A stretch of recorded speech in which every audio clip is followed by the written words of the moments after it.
Hello and welcome to Speak Up. It's great to have both new listeners and our regular friends with us today.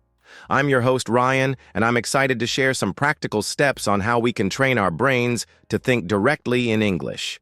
Today's topic is all about boosting your English fluency and achieving true language mastery by moving away from the habit of translating in your head.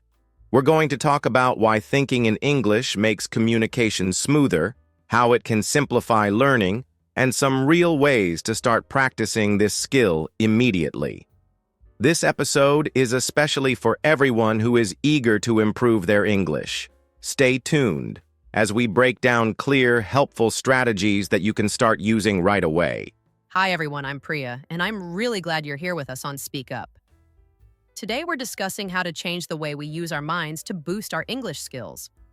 We all know that when our thoughts switch to English, our communication becomes more natural and confident. In this episode, we'll cover simple, actionable tips on shifting from translating your thoughts to speaking directly in English. We'll explore easy techniques and share experiences that highlight the journey towards fluency. For all of you in Pakistan, India, and Bangladesh who are working on your English, we hope our chat today gives you a clear roadmap to help you on your language learning journey. Let's get started and work together towards making English a natural part of your day. Let's first start with how our brain plays an essential role in learning a language. When we talk about achieving English fluency and true language mastery, it really all begins in the mind. Our brains have an amazing ability to adapt and rewire, which is what we call brain training. When you decide to start thinking directly in English, you're setting off a process where your mind gradually stops translating word for word from your native language. This bypasses those translation barriers that often slow us down during conversation. I remember when I first began learning English, I struggled with forming sentences quickly because I kept reverting to my first language in my head. It was frustrating, but every small effort to switch to English made a difference. This is not just about memorizing words or phrases. It's about developing stronger cognitive skills. The more you practice, the more your mind starts recognizing patterns in English, making language acquisition feel natural rather than forced. And that progress not only changes how you communicate, it also builds a deeper sense of self-confidence. Today, we'll explore practical ways to harness these cognitive skills and use them to transform how you think every day. And to add to that, let's talk about why this transformation matters emotionally too. Starting with the basics, your brain is like the control center for everything you do, every thought, every action. When it comes to learning English, using your brain effectively means you no longer have to pause and convert everything into your native language before speaking. This can be incredibly liberating. I remember the relief I felt the first time I answered a question in English, without hesitating to translate in my head. It felt like a breakthrough moment, not just in my language skills, but also in trusting myself. When you commit to brain training by thinking in English, you're sending a powerful message to your mind. I can do this. This positive reinforcement is crucial because it builds emotional resilience. Every time you try to think in English, you're not only expanding your vocabulary, you're also overcoming the internal doubt that sometimes holds us back. These steps towards language acquisition are deeply personal, and they come with moments of both challenge and triumph. And that emotional journey is something we all experience, making the process a little more human and relatable. Let's dive a little deeper now. When we train our brains to adopt a new language, we are essentially building new neural connections. Think of it as constructing a bridge between your current understanding of the world and how you express that in English. The practice of thinking directly in English is like exercising a muscle. The more you challenge it, whether through casual conversation, reading, or even quiet reflection, the stronger these connections become. This consistency in practice not only improves your language acquisition, but also your overall cognitive skills. Every time you successfully think in English instead of translating, you reinforce that new habit.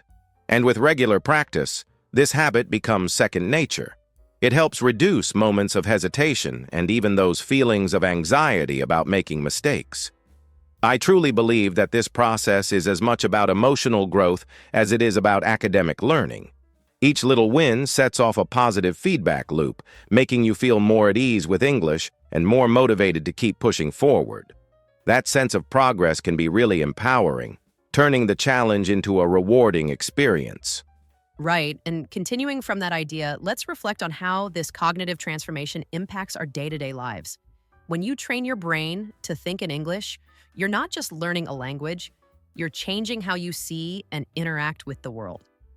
Imagine being able to process thoughts in English seamlessly during meetings, social interactions, or even while watching your favorite TV shows. It feels like breaking through a barrier that once separated you from experiencing English with ease. This journey to language acquisition is filled with moments that test your perseverance, but each challenge you overcome builds both skill and character. It's wonderful to think about how every effort you put in today contributes to a future where speaking English feels as natural as breathing. Embracing this transformation isn't solely about memorization.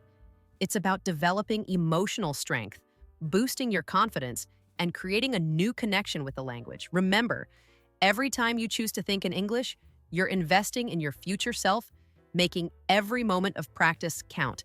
And that's what makes this journey so uniquely rewarding and transformative. Keywords like brain training, cognitive skills, and language acquisition remind us that the hard work we put in today is reshaping our minds for tomorrow. Now that we have understood how our brains play a critical role in language mastery, it's time to focus on a common habit many of us struggle with: the constant need to translate from our native language. Often, when we form our thoughts, we feel compelled to convert them word for word into English. This habit can hold us back because it creates a pause in our thought process, making conversation less fluid and sometimes even blocking that natural flow of ideas. Over time, this reliance on translation prevents us from experiencing English as a natural part of our daily lives. It's like trying to run while looking back at your shoes instead of moving forward confidently. Let's look at the limitations of this habit.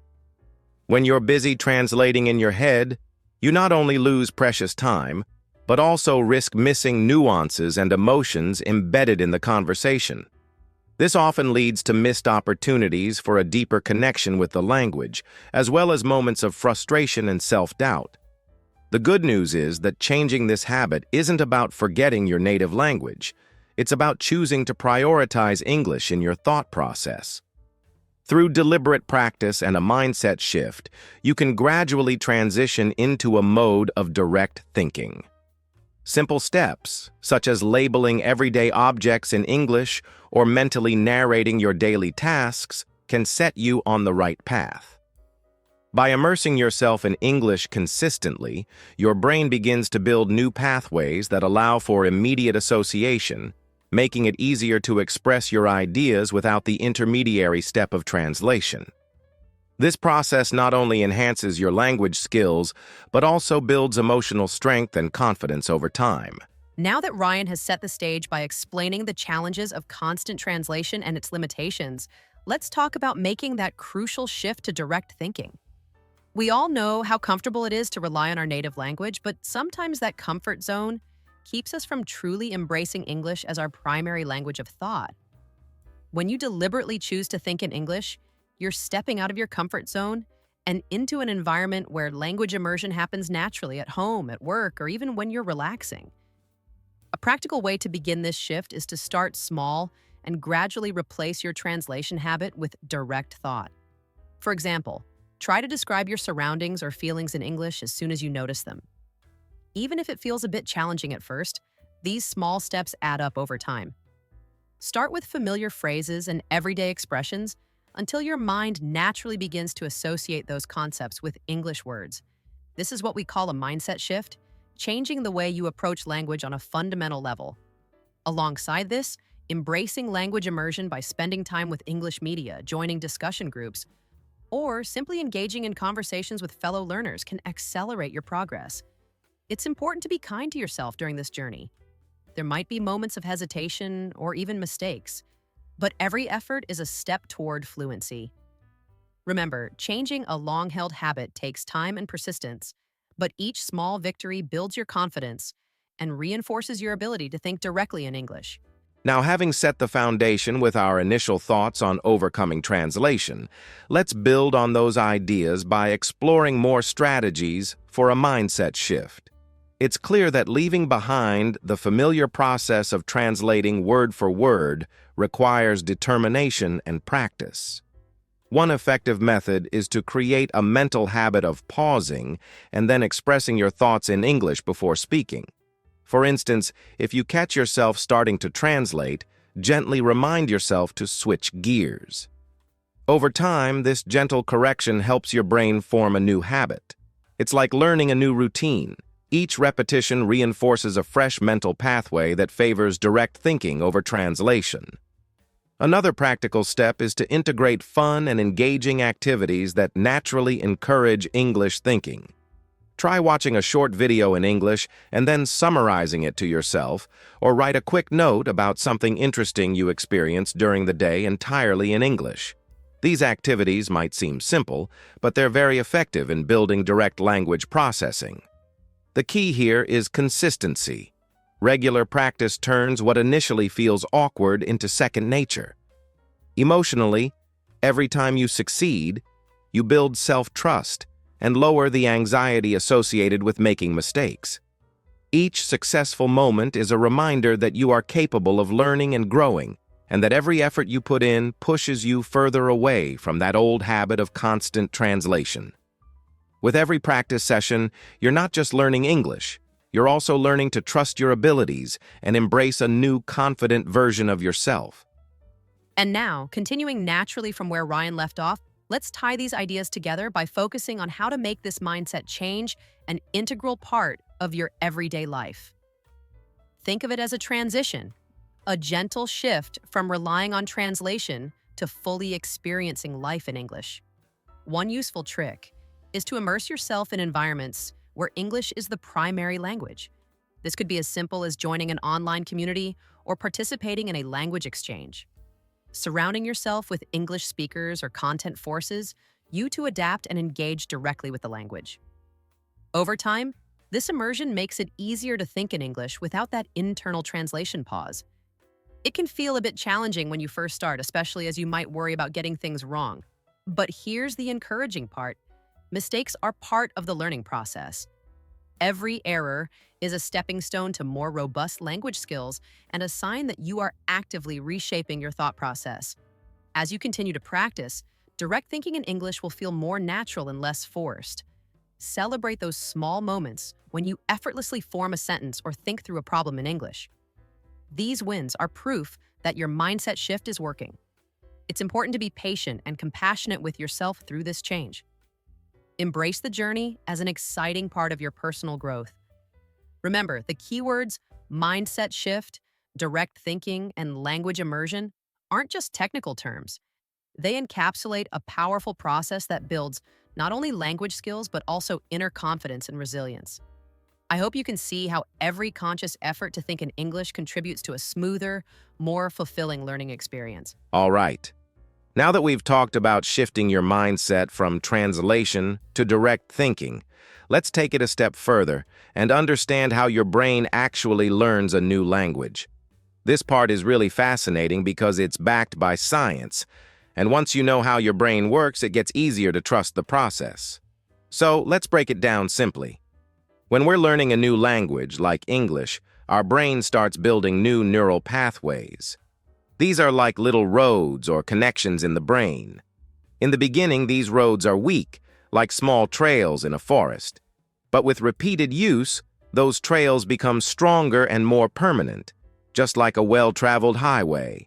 Every time you listen to English, speak in English, or even think in English, you're helping your brain strengthen those connections.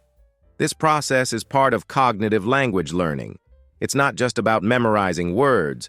Your brain is rewiring itself to store sounds, grammar patterns, and even emotions tied to the language. And guess what? The more emotionally connected you are to what you're learning, like watching your favorite movie or listening to a relatable podcast, the faster your brain absorbs it. So it's not just about repetition, it's also about emotional engagement. That's so true, Ryan. And to add to that, neuroscience tells us something really amazing. Our brains are plastic, not in the literal sense, but in the sense that they're always changing and adapting. This is called neuroplasticity, and it's the reason you can learn English even if you didn't start as a child. It's never too late because your brain is always ready to form new pathways if you give it the right input consistently. One important thing to remember here is that your brain loves patterns. That's why things like repeating phrases, listening to the same types of expressions, and practicing regularly help so much. The more familiar a pattern becomes, the less energy your brain needs to process it, and eventually it just becomes automatic. So when you feel like you're repeating simple stuff too often, that's actually when your brain is doing the heavy lifting behind the scenes. Every time you expose yourself to English, even passively, like hearing a song or reading a message, you are literally changing your brain. You're making space for a new version of yourself. That's why patience and consistency are so important here. Learning a language isn't about being perfect, it's about building and reinforcing those neural pathways one day at a time. Exactly. And one thing that really helped me personally when I was learning a second language was understanding that mistakes are actually signs that your brain is learning. Each time you stumble or forget a word, your brain takes note. And when you try again, the pathway gets a bit stronger. So the next time you feel frustrated, remind yourself, this is my brain rewiring itself. This is part of the process. Another cool insight is that speaking out loud has an even deeper impact on the brain than just reading or listening. That's because when you speak, you're combining multiple brain functions: memory, pronunciation, muscle coordination, and thought processing. That's a full workout for your brain, and it fast-tracks the learning. Try doing this every day for just 5 minutes. It can make a huge difference in how comfortable you feel with English. And one more thing, your brain also learns faster when it feels safe and relaxed. That's why it's important not to pressure yourself or compare yourself to others. Make your English learning environment positive, encouraging, and even fun. That emotional connection can boost your cognitive learning and help those neural pathways grow stronger with less stress. Yes, Ryan, and what you said about a relaxed mind is so important. When we're anxious, our brain actually blocks new learning because it goes into survival mode. So if you've ever felt stuck or mentally frozen when trying to speak English, it's not because you're weak. It's because your brain is trying to protect you from what it sees as a stressful situation. But here's the good news. You can train your brain to feel comfortable with English. Start small. Have short conversations, even with yourself. Celebrate small wins. These moments send a signal to your brain that this is safe, this is okay, this is part of who I am now. And over time, that emotional safety helps the brain retain new words and expressions more deeply. So if you take away one thing from this segment, let it be this. Your brain is built to learn, but it needs time, exposure, and a bit of kindness. Be patient with it. Feed it English every day and trust the science. The more consistent and emotionally engaged you are, the faster those neural pathways become strong and automatic. This is how your brain, through neuroscience and natural learning, helps you become truly fluent in English. Now that we understand how our brain actually learns a new language, let's get into something really practical. How to surround yourself with English in daily life, or what we call language immersion. Don't worry, this doesn't mean moving to another country or spending hours studying with books. Language immersion simply means putting English in your environment as much as possible. Think about the small moments in your day, like when you're brushing your teeth, cooking, or commuting.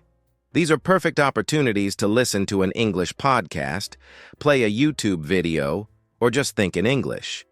When English becomes part of your routine, your brain starts treating it as a normal, everyday language, not something foreign or difficult. Exactly, Ryan. One of my favorite ways to practice daily English immersion is to change the language settings on my phone and apps to English. It sounds simple, but it works.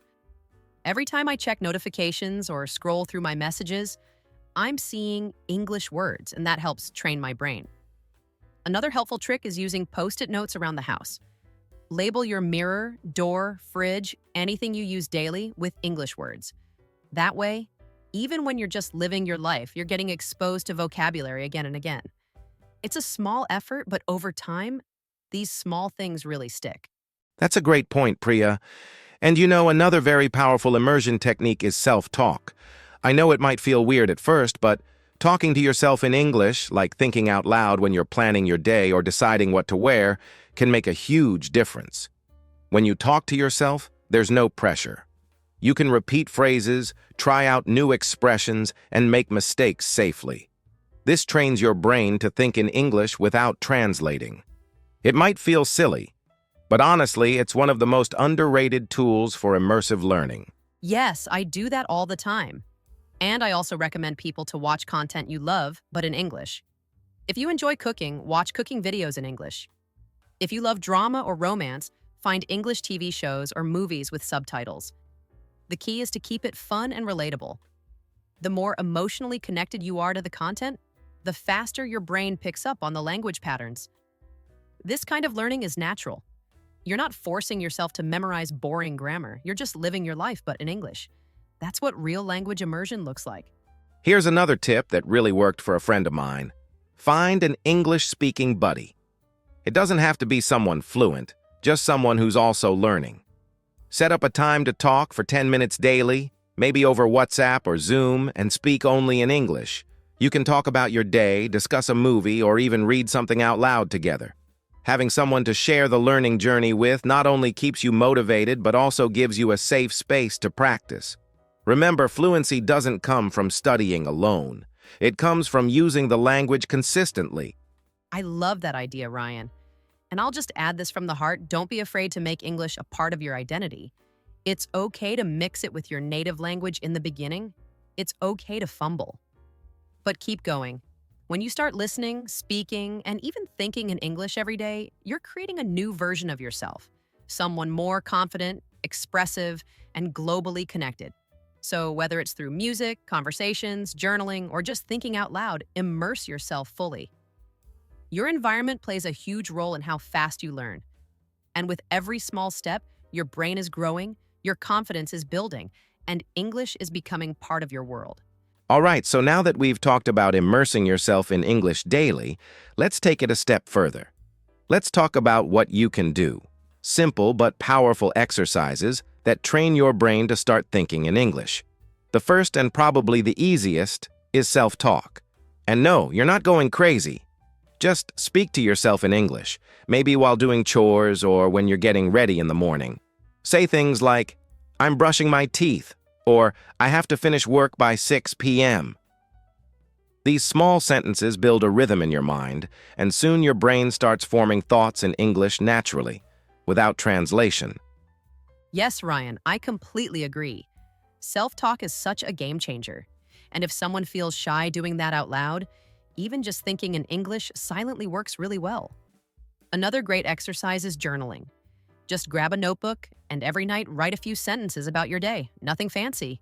It could be, "I woke up late today," or "I felt happy because I talked to an old friend."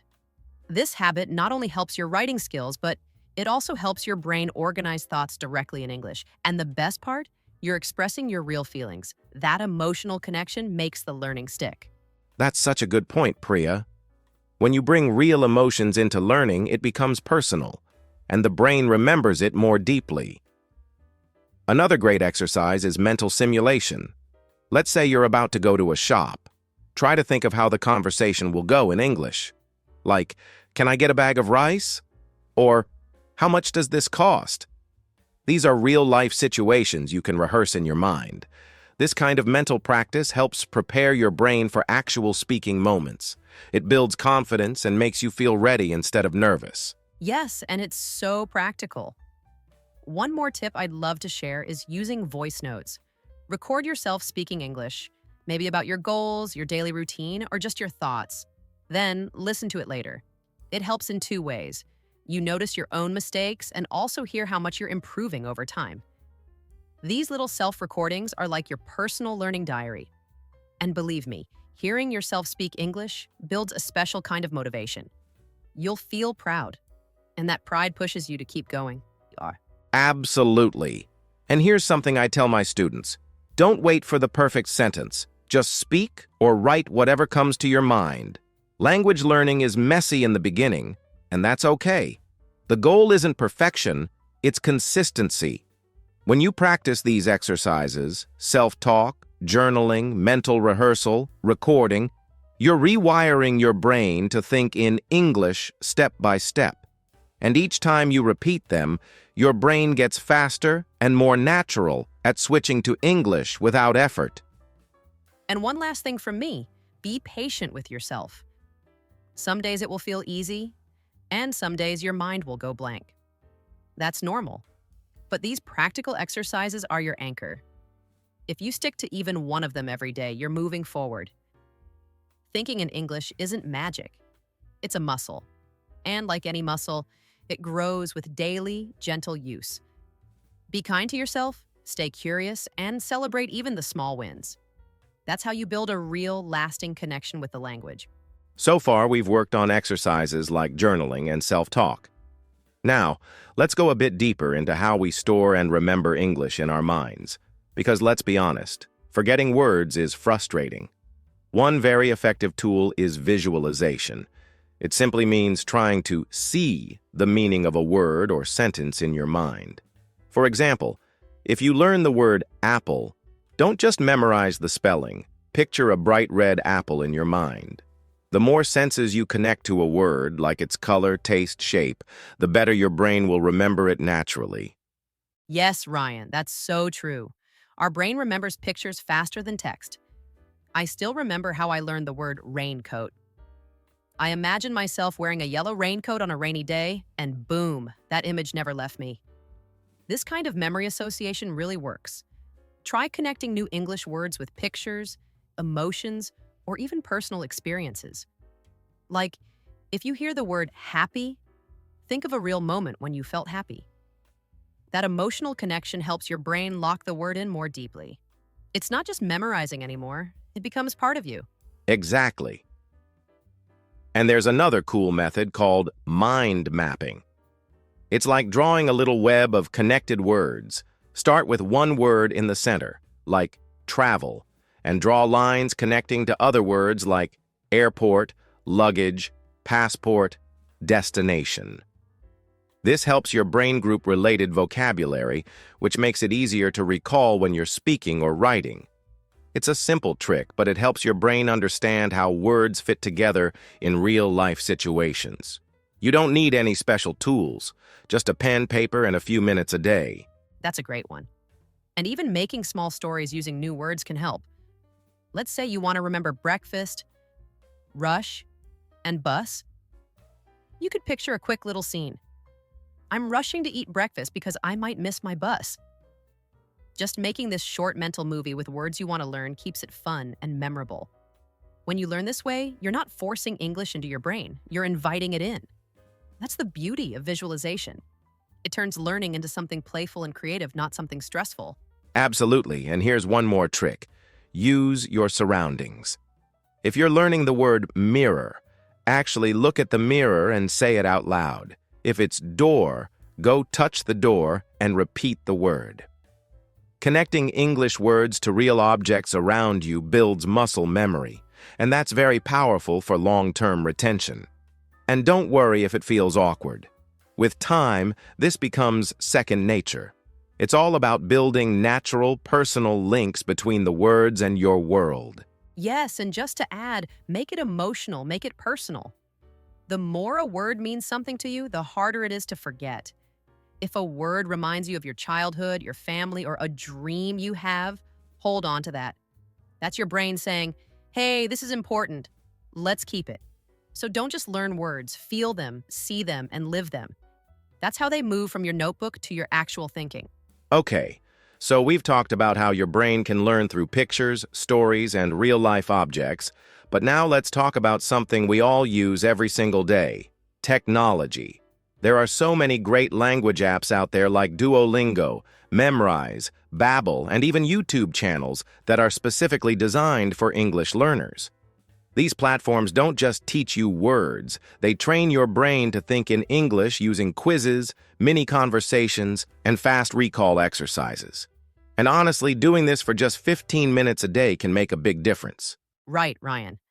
And what I love most is that it's so flexible. Whether you're traveling, on lunch break, or just relaxing at home, you can turn any free moment into a learning moment. Apps like Hello Talk or Tandem even let you chat with real people from around the world. You get to use English in real conversations, and that trains your brain in a very natural way. It's like turning your phone into a classroom that fits right into your life. No pressure, just real practice. Exactly. And let's not forget about online courses.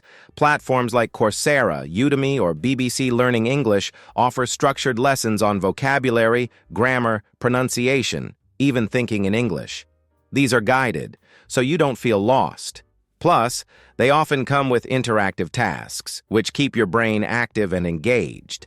And for anyone who's struggling to stay consistent, these platforms usually track your progress, so you can actually see how far you've come. That's super motivating. Totally, and I want to add this. Don't underestimate the power of podcasts and audiobooks.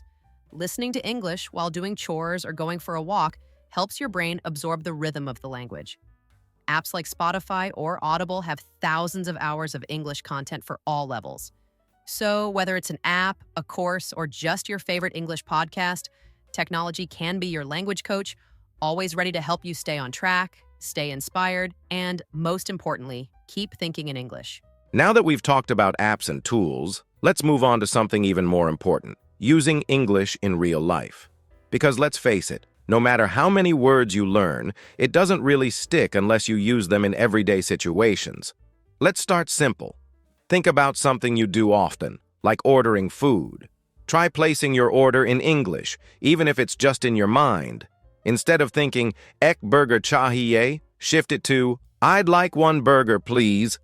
This small change tells your brain, okay, English is my go-to now. Yes. And here's the beautiful part, it doesn't have to be perfect. What matters is starting the habit of using English, especially in daily interactions. If you're going to the market, think, how much does it cost? Or, do you have fresh tomatoes? In your head, or even say it quietly. When we use real-life situations to practice, the language becomes real.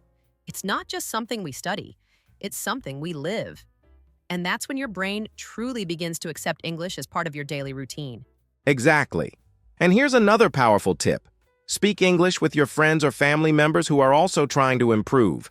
Maybe not all the time, but you can pick one topic a day. Like, talk about a movie you saw or discuss the weather, but do it in English. These kinds of practical conversations help you build confidence. Even if you make mistakes, you're training your brain to think in English first, without translating everything from your native language. And if you work or study, start using English in those environments too, even if it's just in your head at first. If you're writing a WhatsApp message to a colleague, try drafting it in English. If you're at work and thinking about something, try phrasing it in English in your mind. This habit of using English actively, even silently, builds mental strength. It turns English into your natural language of thought over time without forcing it. Here's something I tried myself that really worked.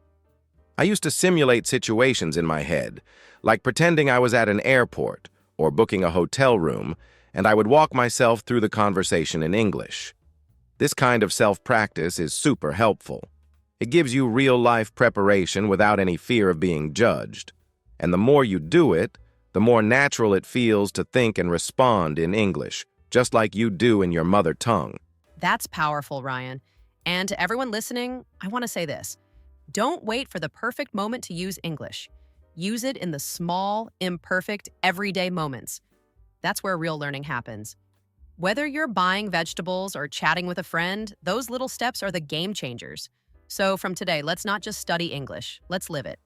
Use it wherever, whenever you can, and you'll notice your brain slowly but surely shifting to think in English naturally. All right, now that we've talked about using English in real life, let's pause and talk about something deeper.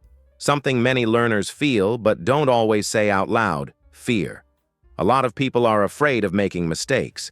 They worry someone might laugh or correct them harshly. I've been there too. That little voice in your head says, "What if I mess up?"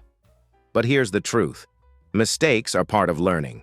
In fact, they're proof that you're growing. So true, Ryan. I remember when I started speaking English, I would get so nervous. Even ordering a coffee felt stressful.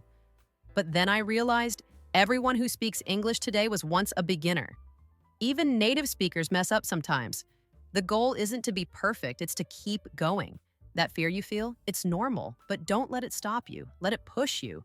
Courage doesn't mean you're not scared, it means you speak anyway. Exactly. And one great way to build confidence is to start small. Speak English with someone you trust, maybe a friend, a sibling, or even just to yourself in the mirror. Start with simple sentences and slowly build up. And when you do make a mistake, and you will, laugh it off. Learn from it. That one mistake might help you remember the correct way forever. I love that. And here's another strategy that helped me. Celebrate small wins. If you had a short conversation in English or understood a movie scene without subtitles, give yourself credit. Confidence grows when we acknowledge progress, even if it's tiny. And don't compare yourself to others. Your journey is your own. Just focus on getting a little better every day. Also, remind yourself why you're learning English. Maybe it's for a better job, for travel, or to connect with more people. Keep that reason close to your heart. It gives you strength on the tough days when self-doubt creeps in. And remember, confidence isn't built overnight. It's built by showing up day after day and saying, "Yes, I'm trying." That's powerful. To all our listeners, you are stronger than your fear. Every time you speak a word in English, you're building something amazing inside you. And we're here with you on this journey. So go ahead, speak boldly, learn gently, and forgive yourself easily. Because confidence comes not from being perfect, but from being brave enough to try again and again. Now that we've talked about building confidence from within, let's look at something just as important: finding support around you. Learning a language doesn't have to be a lonely journey. In fact, the more people you connect with, the faster you grow. Think about it. When you're part of a group, even a small one, you feel encouraged. You get to share your progress, laugh at your mistakes, and cheer each other on. That feeling? It's powerful. That's true, Ryan. I still remember the first English group I joined online. It wasn't fancy, just a few people sharing voice notes and correcting each other gently. But you know what? It gave me confidence and a sense of belonging. I wasn't alone anymore. Sometimes just knowing that someone else is also struggling or learning can give you the energy to keep going. Community gives you emotional strength when your motivation gets low. Exactly. And let's not forget the value of a mentor, someone who's just a few steps ahead of you. It could be a teacher, an online tutor, or even a fluent friend. They can give you honest feedback, share personal tips, and guide you when you're stuck. A mentor helps you see the bigger picture when you feel like giving up. And sometimes, all it takes is one kind sentence like, "You're doing great," to make your whole week better. I love that. And if you're wondering where to find such support, start small. Look for English learning groups on Facebook, WhatsApp, or Telegram. There are so many learners just like you waiting to practice together. You don't have to be perfect to join. Just be willing to try. You can even create a little group with 2 or 3 friends from your neighborhood or college. Practice short topics daily: movies, food, news, anything you enjoy. Make learning social, not stressful. And let's not underestimate emotional support. Language learning is full of ups and downs. You'll have days where you feel stuck or shy. That's when these communities lift you up. You'll hear someone say, "Hey, I've been there too," and suddenly you don't feel alone anymore. Learning is faster when you feel safe, accepted, and encouraged. That's what a group gives you: support without judgment. To everyone listening, if you're serious about learning English, don't do it all by yourself. Find your tribe, your people. Whether it's 2 friends or an online group of 200, the connection makes the journey easier and more joyful. Let others walk with you, learn from them, teach them, grow with them. Because when we rise together, we rise stronger. Okay, so now that we've talked about getting support, let's move into something super practical: setting goals. If you don't know where you're going, it's easy to get lost. But when you set small, clear goals, your brain starts to work with direction and purpose. Don't just say, "I want to improve my English." Say something like, "I will write a short paragraph in English every day," or "I will learn 5 new words daily." That's how you start turning wishes into progress. That's right, Ryan. And here's the thing. Your goals should match your current level. If you try to do too much too soon, you'll burn out. But if you break it down into small steps, like having a 2-minute conversation or watching one English video daily, it feels doable. And every time you meet that goal, it builds confidence. You feel proud. You feel like, yes, I can do this. That little push can change your whole mindset. Exactly. And don't forget to track your progress. You can use a notebook, a mobile app, or even a calendar. Mark your small wins. Write what you learned today. These little notes become proof of how far you've come. And when you're feeling down, they remind you that you're growing. I personally use a journal and write things like, spoke to one person in English today, or learned 3 new idioms. It keeps me motivated. I do the same. And here's another tip. Challenge yourself weekly. Try something slightly outside your comfort zone. Maybe record yourself speaking or explain your day in English before sleeping. It doesn't have to be perfect. It just has to be consistent. When you track and reflect, you can actually see patterns, what's working and what's not. That's where the magic begins. Yes. Think of it like going to the gym. You wouldn't expect muscles after one workout. You go again and again. Language is just like that. And every daily target you hit builds mental muscle. So, start setting goals. Not big and scary ones, just honest, achievable ones. And as you hit them, your brain starts thinking in English more naturally. And celebrate your wins, even the tiny ones. If you understood one English video today, smile about it. That's progress. Motivation comes from movement. So keep moving, keep tracking, and let your own growth push you forward. Now that we've talked about goals and tracking progress, there's another piece of the puzzle we can't skip: adapting your strategy. Not everything will work for everyone, and that's okay. What's important is knowing when to adjust. Let's say you've been watching English news daily, but you're not enjoying it. It's okay to stop and try something else, maybe stories or comedy shows. The key is to stay flexible. That's so important, Ryan. Sometimes we force ourselves to follow a routine that isn't helping. That just leads to frustration. But when we pause and ask ourselves, is this working for me? We give ourselves permission to grow smarter. Reflection is a skill every learner needs. Every week or two, take 10 minutes and think, what's helping? What's boring? What's too easy? What's too hard? Exactly. That's where real improvement begins. Because when you start shaping your learning based on what works for you, things become smoother and more natural. And don't be afraid to try new things. Join a new group, test a different app, or shift from writing practice to speaking. These small changes can reignite your energy. Yes, and remember, change doesn't mean failure. It means you're smart enough to notice what your brain needs. Some days, podcasts help more. Other days, flashcards do. Your learning journey isn't a straight line, it's a flexible path. Give yourself that freedom. You're not being lazy, you're being strategic. And sometimes, we outgrow a method. Maybe basic vocabulary worked for you last month, but now you need real conversations. That's good. It means you're growing, and growth demands new tools. Keep checking in with yourself. Ask, am I still learning? Am I still enjoying this? Your answers will guide your next steps. So, to everyone listening, keep learning smart, not just hard. Be honest with yourself and don't be scared to change your path when needed. Your learning journey is personal. Make it flexible, make it joyful, and most importantly, make it yours. Let's be real for a moment. Learning English isn't always easy. Some days it feels like you're flying, and on others, you can't even say a full sentence without doubting yourself. That's normal. Setbacks are part of the journey. I remember messing up in front of a group once. It hurt. But looking back, that moment taught me more than any lesson. The key is to not let a bad day define you. You're not failing. You're just learning. Every mistake is a sign you're trying. So instead of hiding from those moments, let's start accepting them as signs of progress. That mindset, that emotional resilience, is what truly transforms your language journey. I love that, Ryan. And I'll add this. Don't be too hard on yourself. This is not a race.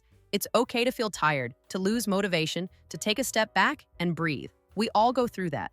What matters is that you keep showing up, Even if it's just for 5 minutes a day, be kind to your mind. Celebrate effort, not perfection.